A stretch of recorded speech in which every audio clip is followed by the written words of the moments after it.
so set brother នេះគឺជាកាមេរ៉ា G7X Mark II របស់ខ្ញុំ អត់ដឹងថាស្រាមអេក្រង់បន្តិចទេ brother នេះស្រាមឡើយនេះដាក់នៅក្នុងកែចោល brother បាទស្រាមនេះចុយនេះស្រាមអញ្ចឹង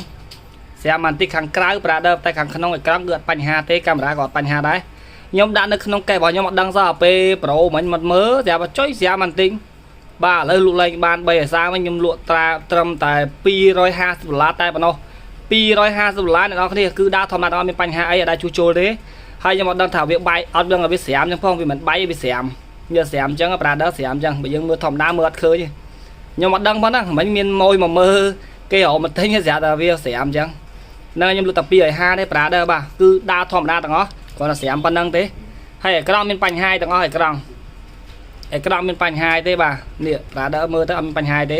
ប្រើធម្មតាកាមេរ៉ាគឺអត់មានបញ្ហាអ្វីទាំងអស់អត់ដែរធ្លាក់ខ្ញុំដាក់នៅក្នុងកែរបស់ខ្ញុំset ចុះយ៉ាងបើដាក់នៅក្នុងនេះអត់បែកទេអត់ត្រូវដាក់ឲ្យពីលើប្រហែលដាក់ឲ្យពីលើប៉ះកញ្ចក់វាហ្នឹងស្រាមបន្តិចបដ ாய் នេះប៉ះណាគេឃើញទេនៅប៉ះហ្នឹងទៅវាស្រាមមួយឈិតចឹងទៅប៉ុន្តែអេក្រង់មានបញ្ហាទេ brother បាទអេក្រង់ដំណើរការធម្មតាអត់មានបញ្ហាទាំងអស់គាត់វាស្រាមប៉ុណ្ណឹងនេះបាទខ្ញុំលក់ថោឲ្យតែ250 brother នៅលក់ថោមែនតើខ្ញុំ free memory 64G ឲ្យទៀត memory 64G ដែលមានតម្លៃថ្លៃ Alexa brother បាទ memory ថ្លៃហើយនេះគឺជាដុំសាក original របស់វាបាទដុំសាកហ្មងដុំសាក original បាទហ្នឹងហើយចឹងអ្នកនរគ្នាខ្ញុំ set មែនតើហ្មងអត់ដឹងថាស្រាមអញ្ចឹងឯង brother ប៉ុន្តែមានបញ្ហាដល់អេក្រង់ទេគ្រាន់តែវាស្រាមកញ្ចក់ខាងលើ brother បាទហ្នឹងហើយមានតែមួយទេរបស់ខ្ញុំប្រើហើយខ្ញុំមានអារម្មណ៍ set ហ្មង set មែនតើបាទលក់ខាតចោល250 free memory 64G អាថ្លៃឲ្យមួយទៀត